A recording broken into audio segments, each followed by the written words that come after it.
meus amores, tudo bem com vocês?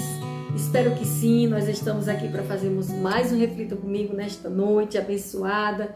Eu espero que essa palavra alcance o seu coração. No livro de Números, capítulo 13, a Bíblia relata a história dos 12 homens separados para ir olhar, ou espiar, ou observar a terra prometida. A terra que Deus tinha prometido dar para aquele povo.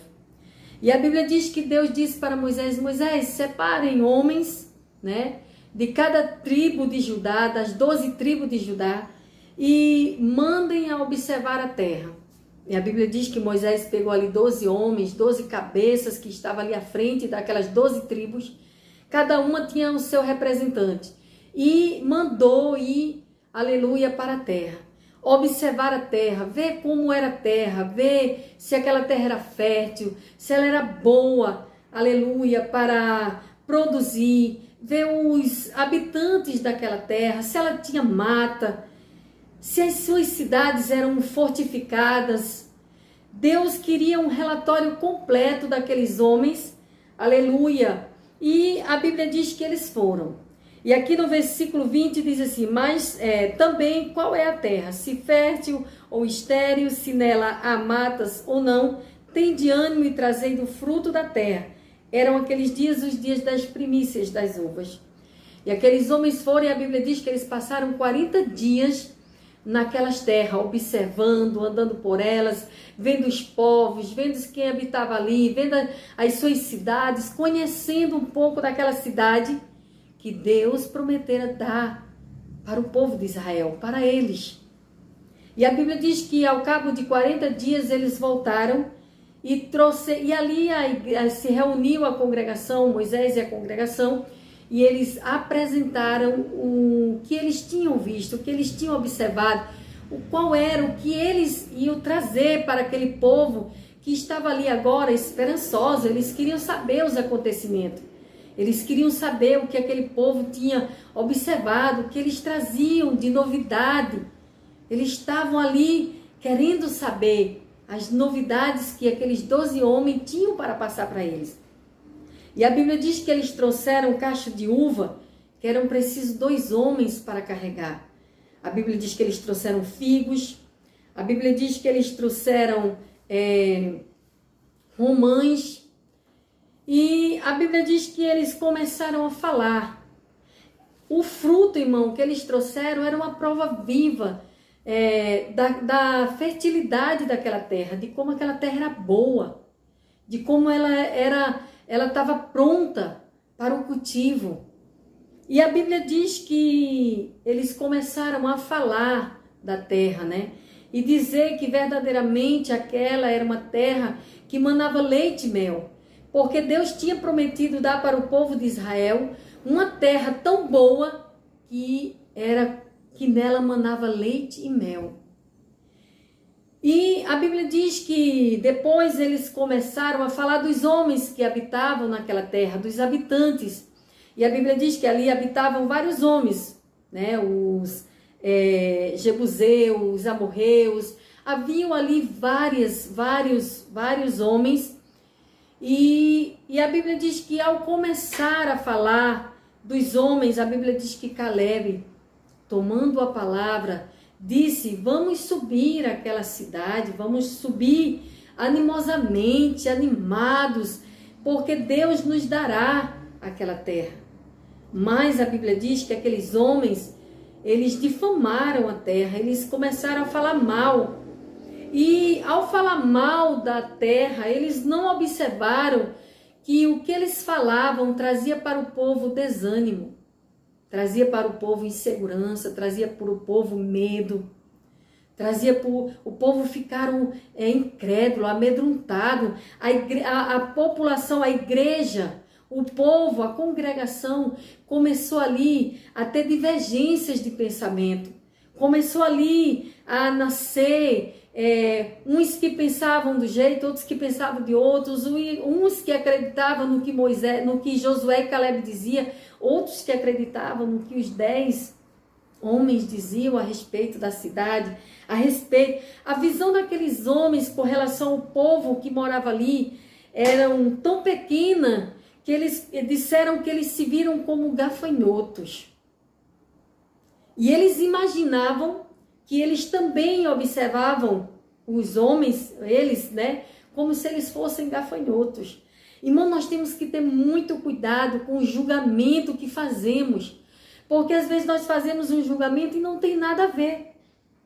Não tem nada a ver, aquilo não condiz com os fatos, com a realidade. Então a visão deles era tão pequena que tornou eles pequenos diante daquele gigante. Quando nós temos uma visão pequena, quando nós olhamos com os nossos olhos materiais e não com a visão de Deus, com os olhos de Deus, com os olhos espirituais, nós só conseguimos enxergar o problema. Nós só conseguimos enxergar a dificuldade.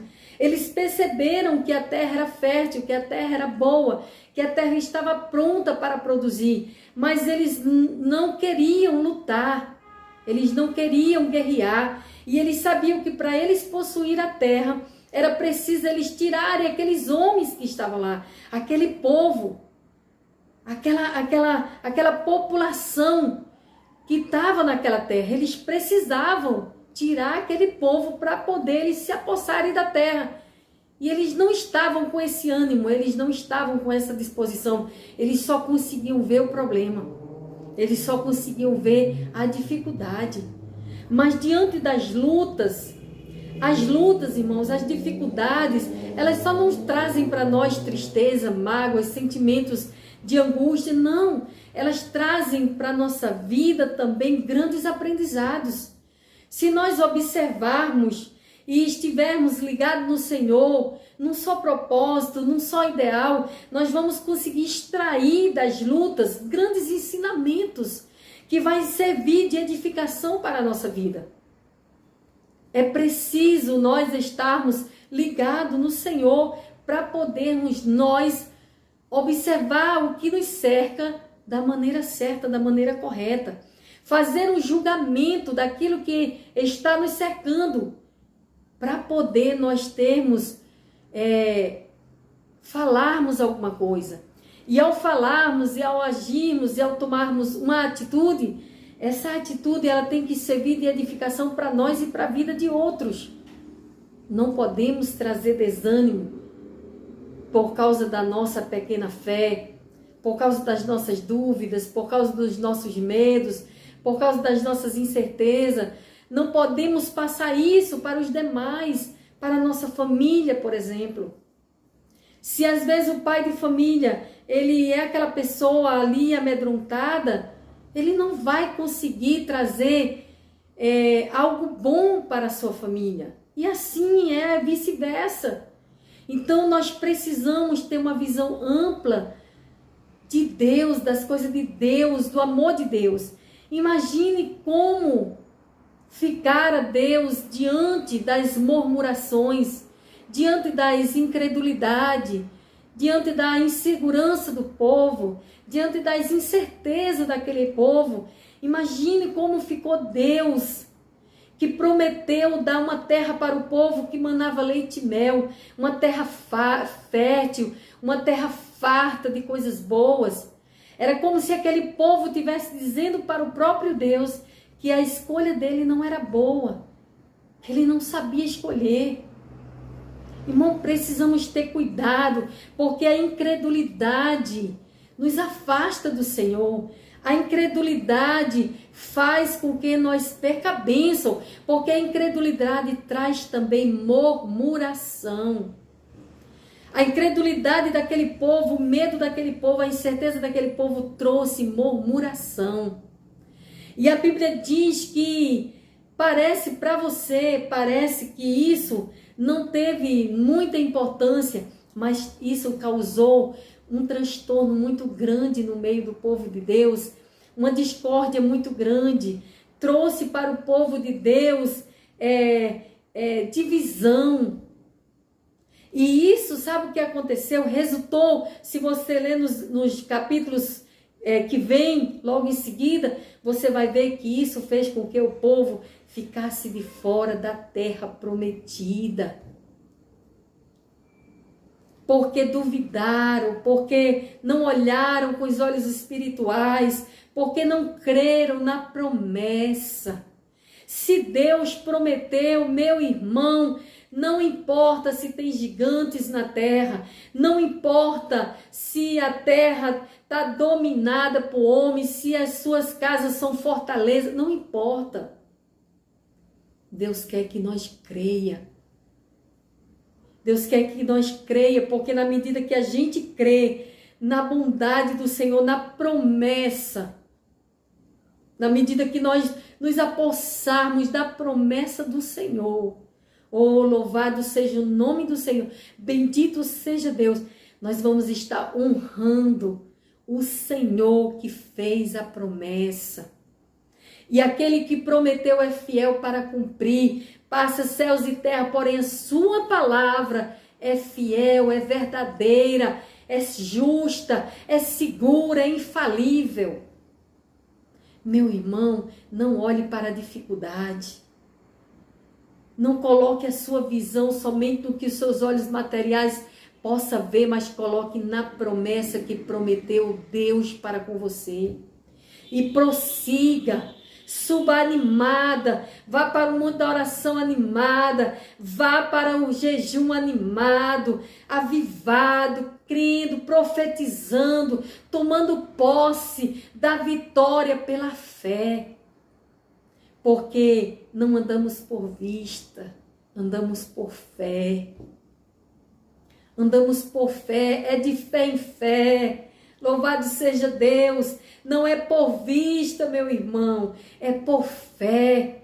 Tome posse da sua vitória por fé, porque maior é aquele que lhe prometeu do que o problema que lhe cercou tão de repente. E você olha de um lado para o outro e não sabe nem como resolver, não sabe como fazer. Mas eu lhe digo nesta noite, Deus é fiel para cumprir a promessa que Ele lhe fez. Se Ele diz que Ele vai fazer, não importa o tamanho da dificuldade, não importa a doença, não importa a incredulidade do povo, daquele que está em volta de você, Ele vai fazer. Se mantenha firme na promessa até o fim, porque aquele que lhe prometeu é fiel para cumprir. Esta é a palavra que eu tenho para você nesta noite. Tome posse da sua vitória pela fé. Não murmure, não desacredite, não desanime, não perca a esperança, não perca a fé, prossiga para o alvo. Cristo é o nosso alvo, aleluia! Ele é o nosso alvo, a nossa certeza da nossa vitória está nele. Que Deus nos abençoe sempre e até o próximo. Reflita comigo. A paz do Senhor a todos.